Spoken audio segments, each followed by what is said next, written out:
All right. We're going to get all set up here with the volume, as always, producing our own show. Welcome to the Nation pregame show, Battle of Alberta edition, round 2. I'm Josh, this is Jay. Before we get rolling with today's show, we got to let you guys know today is a very, very special day for the Nation pregame show. And that is because we can actually call ourselves official now, Jay, because we have a sponsor. We have a sponsor. We did it. Thank you, everyone. So many people have been watching this, technical difficulties and all. We've been able to catch the attention of a great Alberta company, a great Alberta person, husband and wife. I'm going to say it. I'm going to name drop it. Brett and Cecilia Kissel. The Kissels are sponsors of the Nation pregame show and the Nation. Deuce Vodka. You can see it up here, right there. Deuce Vodka. So check out Deuce Vodka. And really the name of their brand is just good fun. Just a good time and Deuce Vodka. Yeah, and I just hope, this means we're probably going to bring in Brett into the content a little bit more. As we know, he's a diehard Oilers fan. We had him on Nation Real Life once. He was tarps off. It was fantastic. He was tarps off. He was tarps off. It was like 30 degrees out. It was, so then we all took our shirts off. It was a very, it was a very special moment. But anyways, we're very excited to have them come aboard. And, I've tried the product, so I can also attest that it's fantastic. We're just waiting to get some bottles so they can come and stand along here. We'll call this what do we call this? The cabinet. Table? The cabinet. The cabinet. Yes, the right cabinet. Here. So that means you're going to be getting Nation pregame shows for the rest of this season for the Oilers. We were going to do it anyway, but now it's just extra special because now we have Brett Kissel. Well, now we're motivated. We have to do a good job. Now it has to be good content. Yeah, geez, the stress, the pressure. All right, let's jump into it. Battle of Alberta tonight. The Oilers taking on the Flames down in Calgary at the Saddledome. Tomorrow will be the second half of the back-to-back. They're coming back up north to Edmonton to play at Rogers Place, but we got to talk about tonight's game, Jay. Our first headline here is Battle of Alberta, Part 2. Obviously, the last time these two teams played, it was a 6-4 win for the Flames. We saw goals from, I think it was Jujar, Puljujarvi, McDavid, and Nurse. So we were getting spread scoring throughout the lineup, but on that occasion, it kind of felt like the Oilers had all the momentum in the game at certain points. It felt like they deserved to win that game. They did. So we'll see. It's going to be an interesting night. They did, but they kept putting themselves in a position where they were chasing the game. So I left watching that game pissed off. I was upset. I was an upset Oilers fan. That was a Saturday night game. I was having a few Nation beers and really amped up and ready to enjoy it. And I just felt like they gave up the first goal, I believe, in that game, and then just kind of chasing it. But they made it close, but whatever. You know what it is? That is fuel for tonight. Yeah. I expect them to be shot out of a cannon tonight. And this is a Flames team that's... part of me almost wishes they weren't coming into this game with the mentality that they do have right now. We're going to get into it a little bit later, but like the Flames are kind of they're on stones right now. They just got called out by their head coach. They just got throttled by I don't want to say terrible, but a not good Vancouver team.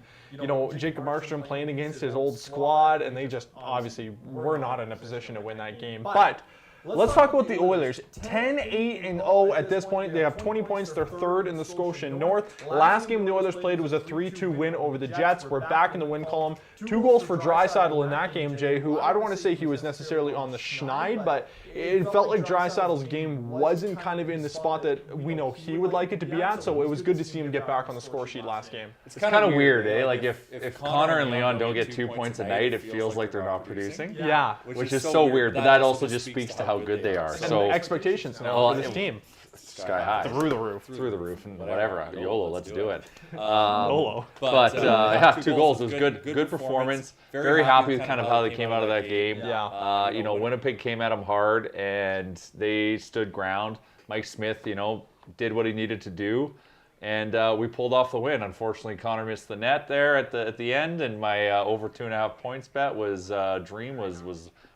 dashed, but that's okay. I will happily lose money in the name of Oilers victory. The Flames, they're 8-7-1 at this point, 17 points. They're 5th in the Scotia North. As I mentioned, their last game was a 5-1 loss against the Canucks. They got called out by Jeff Ward following that game. Their top scorers right now are Gaudreau. He's got 9-17 and 9 goals, 17 assists. Or no. 9 goals. I have this messed up here. 5 goals, 11 assists for Lindholm. Gaudreau has 16 points on the season. That's cute. Yeah, that's minor. McDavid, 32 points. Draisaitl, 28 points. So I look at this game, Jay, and I just wonder, like, where's the physicality going to come from in this one? Obviously, with Zach Kassian being out of the lineup, I don't want to talk about it, but cameo this morning, kind of a sus cameo from Zach Kassian. I don't even want to talk about it because I'm going to say something I'm going to regret. Yeah, I'm not gonna comment too much on it. Just one of those things you just wish didn't happen. Yeah. Zach's got his rationale about why he did it, and probably in hindsight thinks he shouldn't have done it. But fuck, who cares? Sorry, Yeah. I swore that. Dude, what the heck? We have a sponsor now. You can't do that. I know. That's why I apologize. If you If apologize, it never Kissel was happens. watching this, I'm sure he would be okay with it. So. Yeah, well, shirt's on, so I'm keeping it classy. Well, if Brett comes on, we'll have to go tarps off. We'll do it outside. We'll do a summer, Yeah. We'll do a spring Yeah. one with them. Okay. So next on our headline sheet here is Oilers and Flames line. First of all, let's jump into the Flames lines and get those out of the way. Top line looking a little bit different. They've moved Matthew Tkachuk onto that top line, centered by Lindholm and Mangiapane.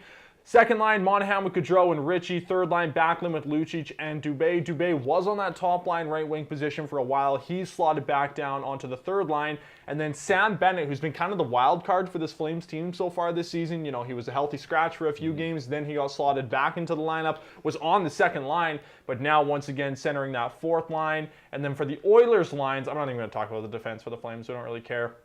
McDavid, RNH, and Puljujarvi, obviously. Puljujarvi trending in a great direction right now. 4 goals, 3 assists on the season. Draisaitl, Tyler Ennis on that second line at this point. According to Daily Faceoff, it looks like Ennis is going to remain on that second line with Kyler Yamamoto.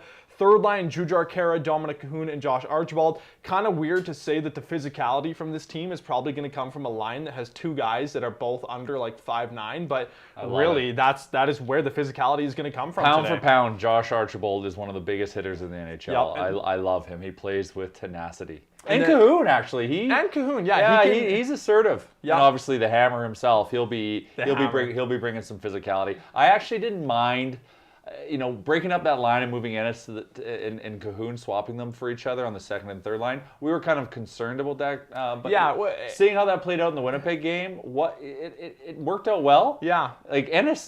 Ennis has got a lot of offensive upside to him, Ennis right? is very skilled. He's a very skilled, and that is why that third line could work with Archibald and Khaira, because you needed to have someone on that line that could drive the skilled value that they could bring. Because let's face it, Khaira and Archibald, they aren't players that are going to dazzle you. You know what I mean? So Ennis kind of brought that element to that line. We've seen it on a few of the passing plays that they had. So I feel like switching him and Cahoon, really, was there that big of a difference? No, because they're very similar players, Dominic Cahoon and Tyler Ennis. Yeah. So, and then the fourth line, Gaetan Haas is drawing back in the lineup. Alex Chason and James Neal also drawing back in the lineup. So the big story that came out this afternoon is veteran NHL forward who was brought in this offseason hoping to be finally that third line center we've been looking for so long. Kyle Turris getting his first healthy scratch of the season. Jay, first of all, I want to ask you, what do you think that conversation is like between Dave Tippett and Kyle Turris? He's been in the league for so long, and he was brought in, and I want to say probably promised a role on this team, and now it's like, hey, buddy, You still gotta earn the spot. You still gotta earn the spot, We'll give it to you to start. Well, Kyle Turris is an NHL veteran. He's a professional. Tippett's a very transparent, good communicator. So, yeah, as unhappy as Kyle Turris is to be out of the lineup and not hear those words come out of Tippett's mouth, he's also he's been around long enough to understand that his play isn't probably up to standard either. Yeah. So, I think this is something necessary. I was seeing a lot on Twitter, people calling for this to happen. So I think it's a good move. Pull him out for a game, see how it looks. It can't hurt the team. You're replacing him with James Neal, so that's okay. And they're on the fourth line, so Gaetan Haas back in, so the fourth line's going to have some speed. Yeah. And then hopefully, Neal can just go and throw the body around. Hopefully he has some vendetta against Calgary for his time there and can, throw some big body checks and get himself in front of the net and use those hands that he has. Yep. Okay, looking at some of the comments here on Facebook, Brent Cox says Josh Park is a stud. I just got to give him a shout out. It's my old handball coach. Went to Germany with him. Thanks, Brent. Appreciate it. Big handball guy. I'm a big handball guy. We love the handball. Ben loves the F-bomb as well. Ben Osterman thanks, Ben. loves the F-bomb. Getting some comments here. Justin says Ennis is just playing with more confidence right now. Yeah, he's buzzing. And you can see that in his game. Yeah. You know, Tyler Ennis, he's been in the league a while, and you can just tell when he's kind of trending in the right direction, similar to like a guy like James Neal. You know, I've said this in the past, goal scorers, they can kind of get streaky, and if they're feeling it, they're feeling it. Yep. And we can see that in Ennis's game. Yep. Ben says Turris needs to be scratched, just not good enough. Maybe it'll get him going. It could. Justin Hamilton says he's slow. I'm assuming he's talking about Kyle Turris, but all right. Well, James Neal is slow. Let's admit, James Neal's skating is not to where it is. No. I think you could beat James Neal in a race. And in fact, actually, well, to be fair, I've been told I'm a decent skater, but I'm not even going to compare myself to an NHLer. So how dare you? Has anyone ever told you kind of look like James Neal? No, I've been told I look like. He played for us. Garrison. Oh, Garrison. My mom thinks you look like James Neal. Oh, well, yeah. Well, thank you. That's high praise. Okay, whoa. I'm just kidding. Well, I'm saying. Okay. Anyways, moving on. Mike Smith is getting the start tonight. Personally, for me, I 100% would have went with Mike Smith. He's 3-0 this season. 3-0. There's an asterisk beside it because he got pulled in one of those games. 2.07 goals against average, 938 save percentage, and that 938 save percentage puts him 4th in the NHL. Jay, would have you went with Mike Smith tonight? I would have. Okay, I would have went Smith. I'm going to walk you through the rationale. I'm a Battle of Alberta guy who likes to focus on the battle part of the Battle of Alberta. Yep. So here's the thing. Jacob Markstrom has said there's been like innuendo about how he is looking forward to playing in the Battle of Alberta.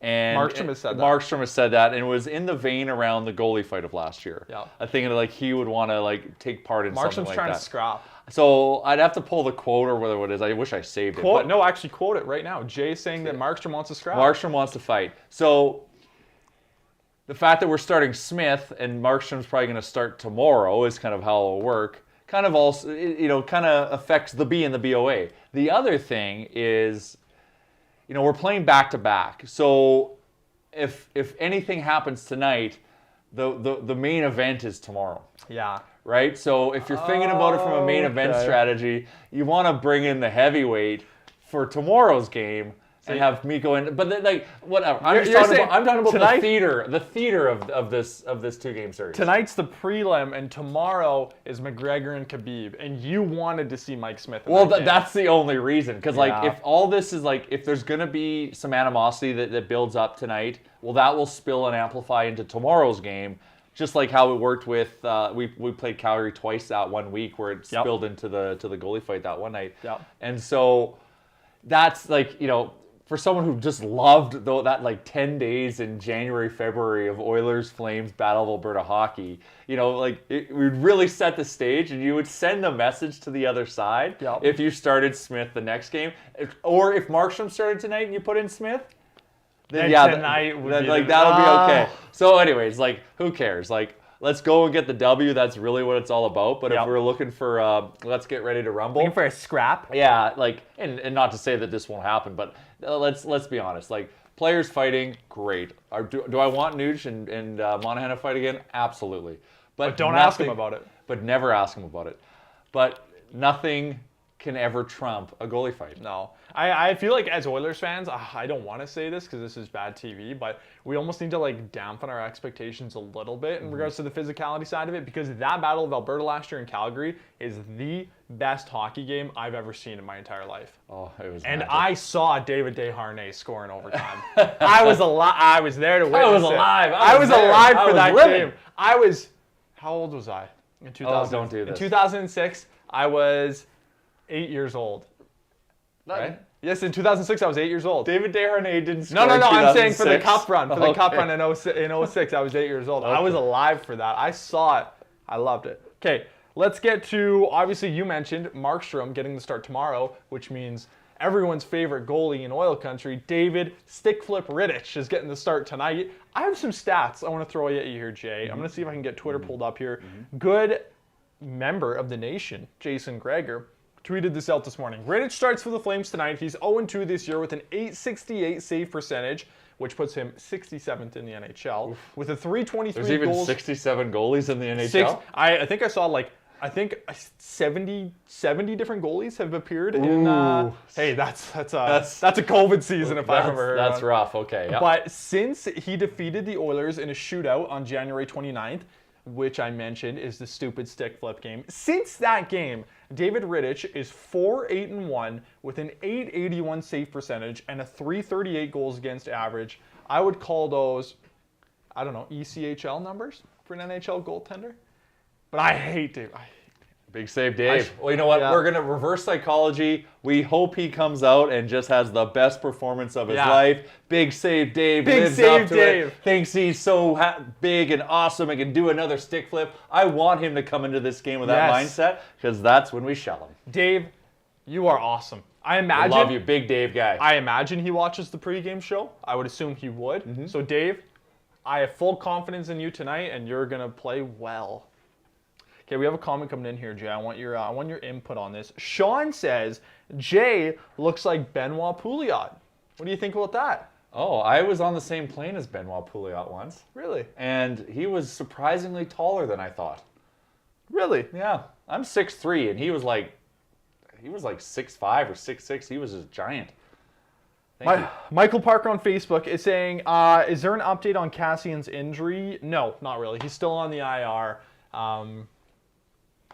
He's on Cameo. He's on Cameo. Yeah. Oh, hey, if you want to know an update on Kassian's injury, just request a Cameo. He'll tell you whatever you want to hear. Next, what's next on our headline here? Deuce Vodka Mode. So, Jay, Deuce Vodka, obviously a new proud sponsor of the pregame. I'm interested. I don't know anything about this, so this is in real time. I had two approaches for this. We did not talk about really this two approaches for Deuce Vodka. I have two approaches. How on brand? Deuce. So Deuce Vodka. I had two approaches for this kind of segment that I want to start on the pregame show. The first one is Deuce Vodka Mode is just simply a player that you need to play well tonight. Like, who is your Oiler? Like that need? You're like, desperately? Need. Okay. No, I don't want to say desperately because then every time you can just be like, oh, the goalie. You know what I mean? That's too easy. That's a cop-out. Okay. The second way I was going to approach this is I feel like you would have needed a little bit more preparation for this. No, I've got like 9 answers. I haven't even preparated. I haven't even prepared this either. So I was going to say your Deuce Vodka Mode player is you need X player to enter X mode.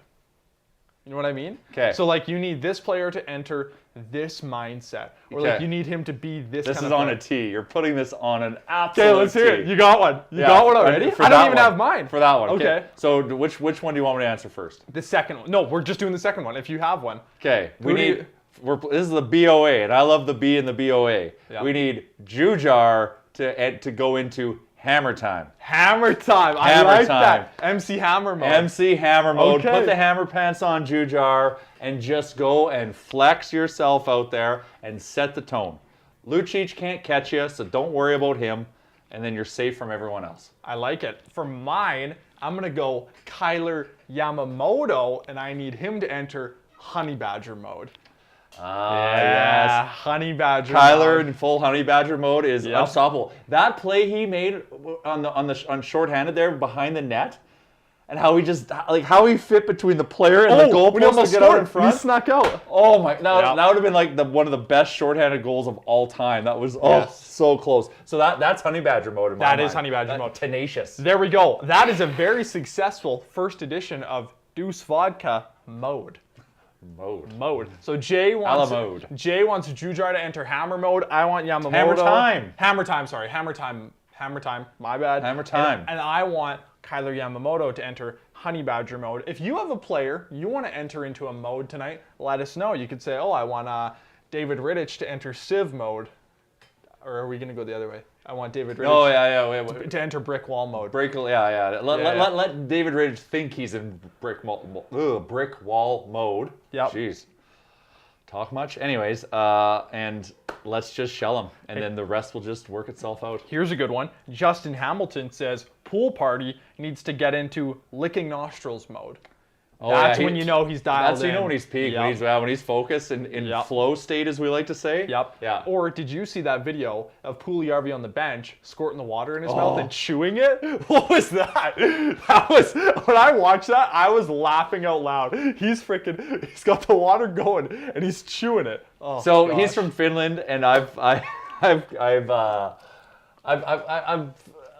because the nation has just been such a great treat. I've got a lot of friends in Finland. We've hosted a bunch of Finns here. I've gone to Finland, and so he's from super northern Finland. So they'd just be like, yeah, that's like northern Finlanders or Uluers or whatever. So it's kind of funny, yeah. But that is hilarious. That's awesome. Ken Jackson on Facebook is saying he wants Mike Smith to enter Fear mode. Yeah, I'll take that. I'd also like Mike Smith to enter Ron Hextall mode. Yes, that would be a good one. That would be a good one. Okay, who's fighting tonight, Jay? Are we getting a fight? I heard them talking about this on the radio this morning. You know, it's going to be a different dynamic for this BOA because Zach Cassian's not playing in it. But at the same time, if you're the Oilers, pull up the lineup for Calgary. Let's see. Okay, who do we see? For Calgary, that's not the Lions. We got the Lions right here. So there's not really other than Lucic, don't. So the guy you have to give respect to, and he'll show up for the Battle of Alberta, is Sam Bennett. He plays tenacious hockey. So would I bet if there was a line on will there be a fight tonight? I'd probably bet no. Really? I just think that a first game. I just think there's better money there. But if there's a fight, we know it's going to be It depends how intense it gets because it could just be like Jujar. Nurse, but if it's an intense game, like don't ever discount the Nuge. The Nuge is fiery. Who is it? He went after someone last game. I can't remember. There was a scrum. He was really pissed off at someone. This is a defenseman. I don't know if it was Pionk or Morrissey or something, but he was he was trying. Oh no, sorry, it's Scheifele. He was going after Scheifele. Scheifele, that's right. Hey, speaking of the Nuge, if you guys didn't see on Twitter, Tyler Yaremchuk actually wants the Nuge out of Edmonton. Yeah. So check that out. He has tweeted that. Yes, Nuge out in Tyler's eyes. Okay, looking on Facebook here, I agree with Bryce Lynch. I think there's going to be a fight tonight. I hope so. This Calgary team, just with like the vibe around it right now, and with the head coach calling out the team and just getting throttled by Vancouver, I think there's going to be a fight tonight. I almost feel like it's going to be similar to that Ottawa game. Going into that Ottawa game, what have you expected there to be two scraps? I'm talking, those were two premeditated, we're going fights. That's fair, and so we have to be careful with that because that means Calgary's going to be more hungrier to start to want to set that tone, and you always want to be the team to do that. So you got to throw the first punch here. So if they're getting that sense and that vibe, we have to strike first. Yep. Hey, here's a hot take on Facebook. Kyler Kotick is saying he thinks that Kukuk is going to fight. Does Kukuk have any career fights? I have no idea. We'll have to check hockeyfights.com. Check hockeyfights.com. Someone let us know. Has Kukuk had a career fight? He's a big guy, Kukuk. He's got to be coming in. Yeah, he's over 6 something. He's there. He's a big boy. Bryce Lynch wants to see Tkachuk fight Jujar. Yeah, that'd just be a dumb yank. He wouldn't take that. I don't know. I don't think he would take that because Bear fought Tkachuk. And that was a good tell. Well, that was a great tell. What is the latest with Bear? Bear's not playing still. Still not playing. Yeah, he had according to Tippett, I think 2 days ago, he said he had a minor setback. That's such a shitty break. The guy's just sitting on the bench and takes one in the head. Yeah, that's tough. Braden Mogg is saying that he thinks Nuge and Monahan are going to go again. I would love to see that. Fuck, I love the Nuge. He's so fiery. So we're going to keep him forever, your Remchuk. Ben Osterveld thinks that Larson's going to fight. I don't see. He's not much of a fighter. He's fought, I think, once as an Oiler, and he kind of got forced into it, and I think he got fed. Yeah, I don't even remember him fighting. It was a few years ago, but yeah, that's tough. Okay, Q&A time. I know I've been answering some questions. This has been a giant Q&A since this has been a giant Q&A, but it's on the headline, man. I have to follow the headlines. You tell me you want us to have a structure here. Well, you're naturally just doing it. Yeah, that's true. But now we're entering the portion where we want your questions, your hot takes, and your concerns. Any of the three surrounding that team. And Jay, I'll start you with the first Q&A question. I'm going to ask you something. Thank you. Jay, if you had to guess, what do you think the first period is going to be like in tonight's game? First period. I'm talking 20 minutes of hockey, the first period. Do you think it's going to be high scoring, or we're going to see early goals? Is it just going to... Because I know in some past Battle of Albertas, it's almost like the tension is so high in the first period that nothing really happens. And then the second period hits and it's like go time. So what do you think? I think Calgary's going to be coming out with some physicality, but I think the Oilers are going to be like shot out of a cannon. I feel like a big kind of like first 10-minute effort there. Yeah.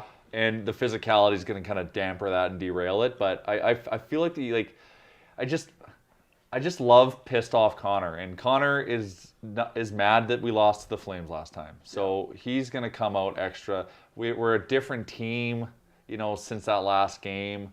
There's a lot of good stories and positivity. We've got a drill going on in the background. Little Brick's a live war zone at any given time, but we're happy to be back open. So come check us out on the weekend.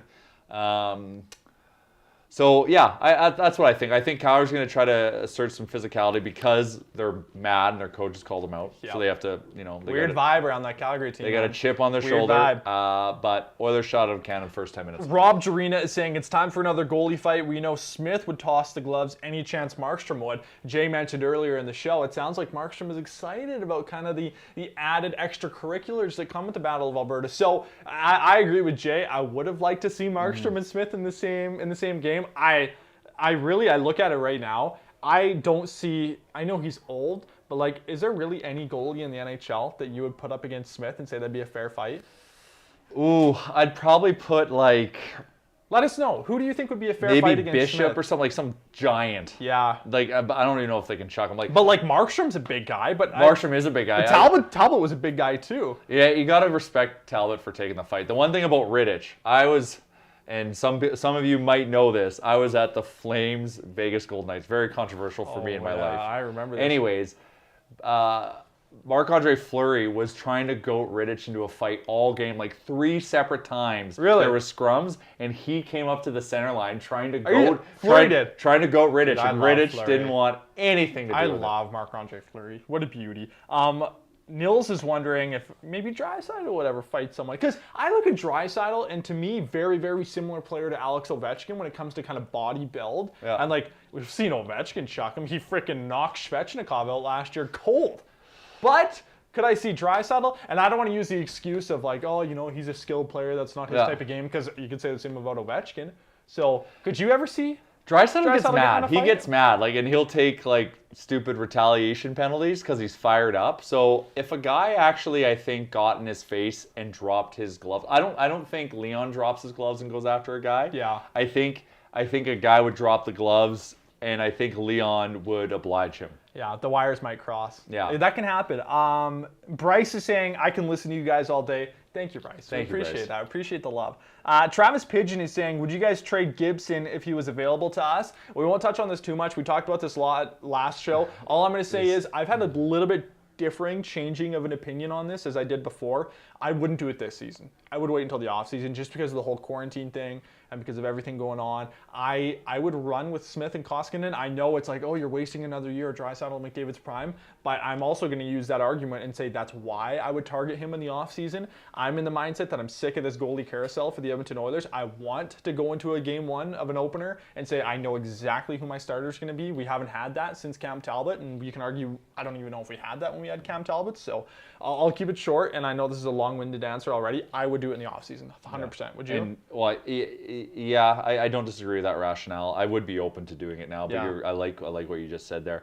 I just want to know how much it's going to cost. A lot. It's going to cost Broberg a first-round pick and then probably another grade A prospect. So that is so much, man. That hurts.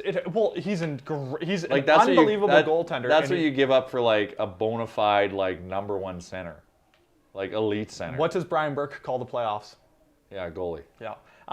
Les Barker is saying, you're concerned with McDavid not scoring the past few games. As long as he's getting points, does it really matter? Well, there's no concern. I just want him to score that empty netter so that you can hit your bet. I think it was Gregor tweeted it this morning. I don't remember exactly what it was, but over the last 25 5-on-5 goals that the Oilers have had, McDavid hasn't scored one of them. Or something like that. I don't know. Well, McDavid likes to dish almost to a fault. There was that 2-on-1 against Winnipeg with him and Yamamoto, and the pass wasn't there, and he was telegraphing the shit out of it, and he still just waited and tried to do it. There's some times where he just wants to, he just forces pass when he should probably try and shoot, because the guy can shoot. Yeah. But anyways, I never have qualms with it, unless it's for an empty netter to get me over 2.5. That's all I'd say. You almost wish that McDavid had more elements of Austin Matthews' game in his game. I'm just kidding. I'm not going to do it. Austin Matthews that was a joke. Would have beeline for that net and got that goal, because that's all that guy cares about. Okay. Who do you guys think will be set to play hard against McDavid tonight? Kind of a matchup on the Flames end.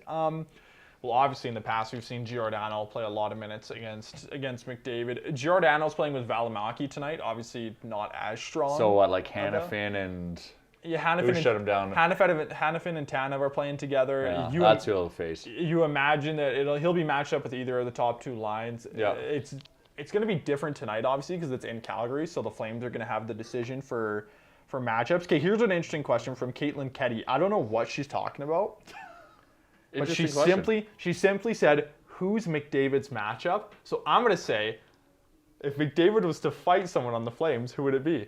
I think she's talking more so about lineups, kind of similar to the last question. But if you think McDavid was to fight someone on the Flames, who do you think he would fight? Let us know. Who do you think McDavid would fight? He wouldn't, because like he's an honorable guy, so he wouldn't fight. But he has to fight Johnny. someone. But he wouldn't fight little Johnny. That's what I'm saying. Like he wouldn't fight little Johnny. I could see him fighting like Lindholm or Monahan. Yeah, I would. It hurts me to say this, but like I almost feel like McDavid would fight Tkachuk, just because McDavid I feel like is a very prideful man. Oh yeah, and he would be like, I'm the king. Yeah. And even if you beat me up, I'm still going to get up after, look you in the eyes, and say, I'm a Hart Trophy winner. But I'll tell you one thing. I will tell you one thing. If McDavid and Tkachuk fight, I will guarantee you there's a third man in on that fight. And Tkachuk's getting pummeled by Darnell Nurse. Oh, if anyone even looked at McDavid and started saying, he would be dead. He'd be dead before that happens. Bryce says, what about Gibbons? Do you think he would beat up Smith? You know, Gibbons he's a big boy too, and he's kind of got that fiery... Gibson, sorry, not Gibbons. What am I saying? Gibson, sorry, yes. He said Gibbons, so I was thinking Gibbons, but that's what I'm talking about, John Gibson. Do you think he would fight? I don't know enough about John Gibson. He's a bit of an old, he's 27, so I think we're talking about a fight. We're talking about a fight against Smith. Oh, yeah. He's not winning. Smith's winning. Troy says, dry, fighting, he won't even block a shot. He ain't fighting anyone. Okay, Troy, that's a hot take. Carson says, Leon versus Matt. Okay. Ben Osterveld has already given a score prediction. What do we got? I bet 3-2 Oilers. Ooh, tight scoring. I feel like it's not a bad score. Anything where the Oilers are winning, I'm supporting you. I sprinkled some money on 5-2. Yes. 5-2. I said 5-1, but he went 5-2 because he obviously doesn't believe in Mike Smith as much as I do. Braden Mogg says, how many times do you think Gio's going to trip McDavid? I would say 2. I would set the over-under at 2.5. Yeah, that's fair. Yeah. Caitlin was talking about fighting. Who would fight McDavid? That's what she was. Well, everyone would fight McDavid. They want to try to take him off the ice for 5 minutes. Like, everyone would fight him. But most likely fight, I agree with Jay. It'd probably be like an Elias Lindholm or like Although I would love to see him beat the wheels off Johnny Gaudreau. But I just don't think he would take that fight. Okay, you know who I would love to see someone beat the wheels off of? Is I don't know why. He just like, you know when people, this might be bad like PR on us, but like, do you ever have someone that you just like look at them and they're like such a punchable face? For me on the Flames, the number one guy I think has the most punchable face is Dylan Dubé. I would love to see Darnell Nurse just beat the wheels off of Dylan Dubé. He deserves something needs to happen to him after his goal celebration when he scored against us. What did he did some? They just looked like a. He's such a like. He looked like. Like, congrats, you're playing with Milan Lucic. Like, pack it up, bud. Okay, another one here. Ken Jackson wants to see Yamamoto fight Johnny Hockey. Oh, yes! That is the fight, and that I could see. I bet Yamamoto takes that fight. I don't know if Gaudreau does. Gaudreau doesn't take that fight. Yamamoto does. Yeah. Could you imagine? Like, center ice, they shed him. Yamamoto and Gaudreau. Yeah. Are you kidding me? That would be amazing. Oh. That's the fight we're looking for. That would be unbelievable. That would fire up the squad. Kyler Kotick, thank you for looking this up for us. He said Kukuk fought while he was with the Spitfires, has never had an NHL fight. Todd Capet is saying 5-0 Oilers. Michael Parker is saying 4-2 Oilers.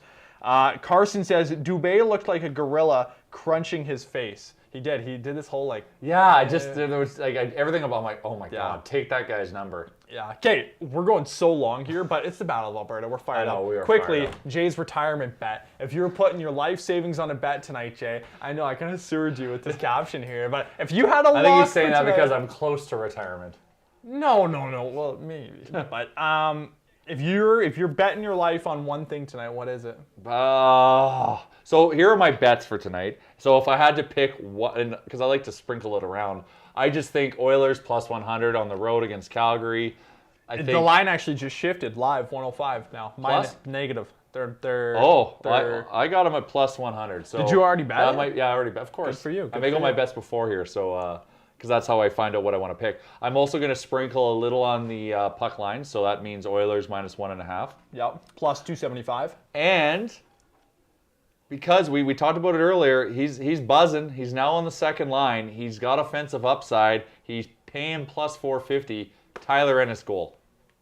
I'm looking forward to here. Tyler Ennis goal. But just dabble with that one. Don't put your life savings on that one. No. I would say that's your retirement plan. Is a Tyler Ennis goal. It's in the segment. You can't. Well, you can't go half in. All right. Well, we find out if I retire tonight. You can't go half in on it. I will not be betting on tonight's game because I'm still on a betting break after getting throttled at the Super Bowl. But if I was betting on tonight's game, I'd be betting on a Yamamoto goal. I'm just feeling it tonight. Yeah, he'll show up. That's the thing. It. He likes the big intense moments. So I can see Yamamoto just in full Honey Badger mode. Oh, big time. I just saw someone say they were going to bet McDavid 2 goals. Bryce is saying he's betting McDavid 2 goals. Ben Osterveld said he's betting McDavid Hattie over 2.5 goals. So a hat trick for McDavid is paying out at plus 2,000, which is always nice. Well, you could, if you hit that, you could retire. That is retirement. Yeah. All right, that's going to wrap it up. Wow, we're buzzing today. You know why? This was good. I had fun. You know why? Because we're sponsored now. We're sponsored athletes. Yep, shout out athletes. Sure. Yeah, I'd say we're athletes. Yeah. We show up every day and put in the work. We're bloggers. We're Shout vloggers. Out. Well, I'm a video guy. If you haven't seen my Battle of Alberta hype video for today yet, check out my Twitter account. Well, actually, it's on the Oilersnation Twitter account, but check it out. Just a good thing. It is beautiful. It was well thought out. A lot of good clips from a lot of great movies. Tied it all together beautifully. Thank you. Yeah. Appreciate it. Okay. That's the tone. We'll see you guys tomorrow. Tomorrow is an 8 o'clock game, so we're probably going to go live at like 4-ish. Yeah, sure. Yeah, sure. We'll let you know. Follow us on Twitter. Follow us on Twitter. As always, thank you guys so much for being a part of today's show. We can't do this without you. Shout out to Deuce Vodka and the Kissel family. And as always, enjoy tonight's game. Be advised when you're betting, and we will see you tomorrow.